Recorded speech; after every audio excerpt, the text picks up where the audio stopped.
play right, cause they can't miss. All about the game, that's a code switch.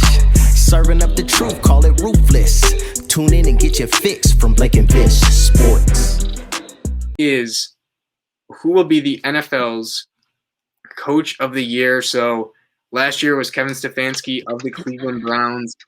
Obviously had a great season, 11-5. But yeah, Vish, who do you have as your Coach of the Year for 2021?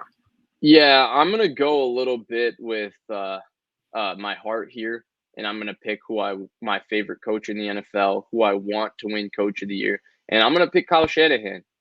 Usually Coach of the Year to me is a little bit biased to rookie head coaches who have stellar teams take them over and do really well the first year, except if your name is Matt LaFleur. You're not allowed to be in the Coach of the Year conversation or even get any type of credit that way. But I just don't see a rookie head coach that has that type of roster or that type of opportunity this year. And so I'm going with Kyle Shanahan because, one, I think, again, if healthy is always the caveat with the Niners, but if healthy, I think they'll have a really good team.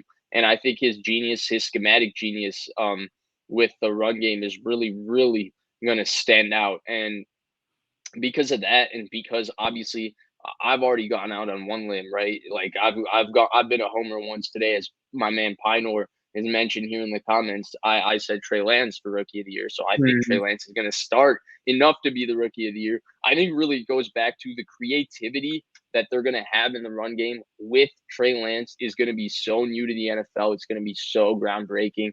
I think Kyle Shanahan will get automatically voted like that because I think they'll be successful winning football games.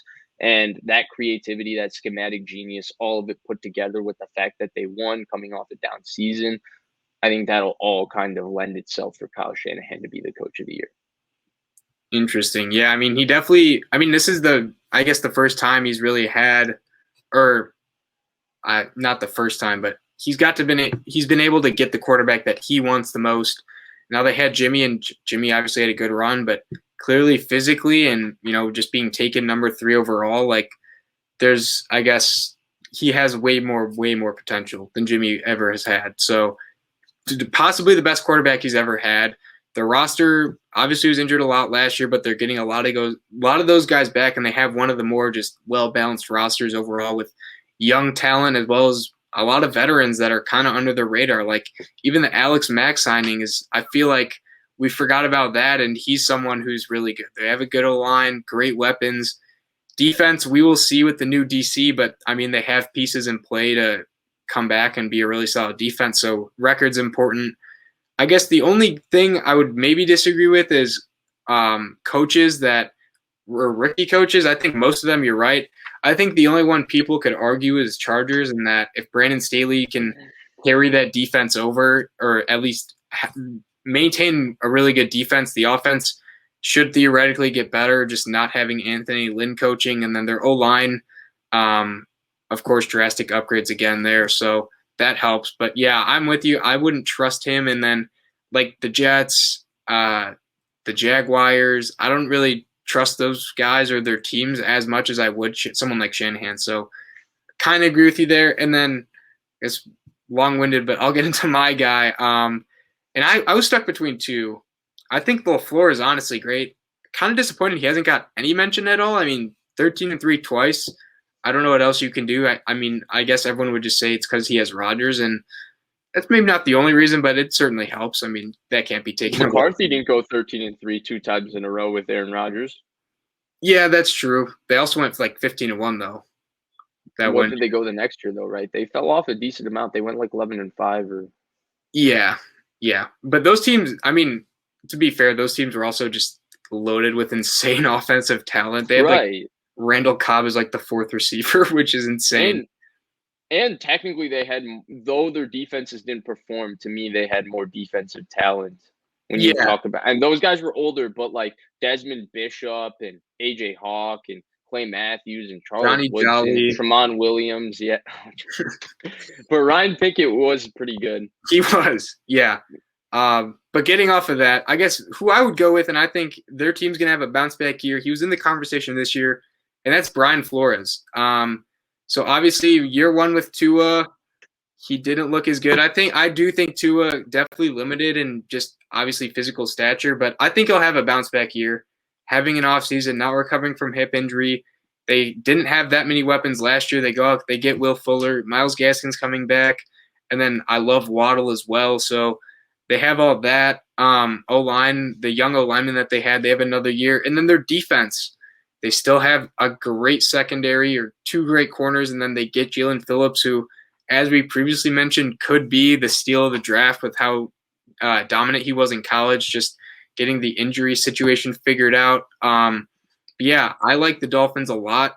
I mean, they do have a very tough division with Patriots and then another guy, Sean McDermott's Bills, who he could have won it last year also. But I'm going to go with Flores. I think their roster and just their overall team is improved, and then another year with Tua should only get him to be better. And Tua didn't even play that great by most metrics last year, and they still performed well. So if he can be just slightly better, a little bit better, I think that'll also help in the long run.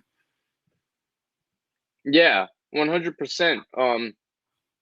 I think that he's really a great selection, honestly, Brian Flores. Like what he's done to rebuild Miami. I mean, the first year people thought that he was tanking, and Miami ended up winning 5 games. People thought it was tanking for Tua. Yeah. They won 5 games, got the 5th pick, and still got Tua. So it seemed pretty genius for the entire plan. Then you look at the fact that last year, I personally thought they were 1 year away, and they went 10-6 last year. And I have a sneaky feeling if Ryan Fitzpatrick was available, Week 17 might have gone maybe a little bit different. But they fell flat as a team in that game. Like Josh Allen ripped up their really, really good defense as well. It wasn't just Tua's poor play in that football game that lost it for them. But yeah, I think it's a really good option. Maybe my only reservation is I'm not sure how good Miami will end up being. If Miami ends up being as good as they're capable of being, which they're capable of being, 13-4 type team that actually challenges the Bills and possibly wins their division, the AFC East, and if that happens, then yeah, 100%. Because Brian Flores is an excellent coach, not just in terms of his in-game management and all of that, but also his X's and O's. Schematically, his defenses are always fantastic. So, yeah. I mean, even with that too, you look at the Patriots teams that went to the Super Bowl. You look at the 2017 team against the Eagles, and they had Patricia there. And he was the DC, and look what they did in the Super Bowl. Look at the Rams game, what they did in the Super Bowl. Now that Eagles team was, you could say, better. The Patriots had more talent, but I mean, they almost shut out the Rams. Like that is nothing to snuff at. And Belichick is obviously, the mastermind of it, and most of the coordinators that have come under him haven't proven to be that good. But it looks like Flores is maybe one of the exceptions of guys that actually is really, really good on his own, whereas the Patricias and some of the other guys under that umbrella just haven't really amounted to much. Agreed. Awesome. But yeah, I think that'll wrap up all the topics that we had. So Coach of the Year, I had Brian Flores. Vish had his Kyle Shanahan, his 49ers head coach.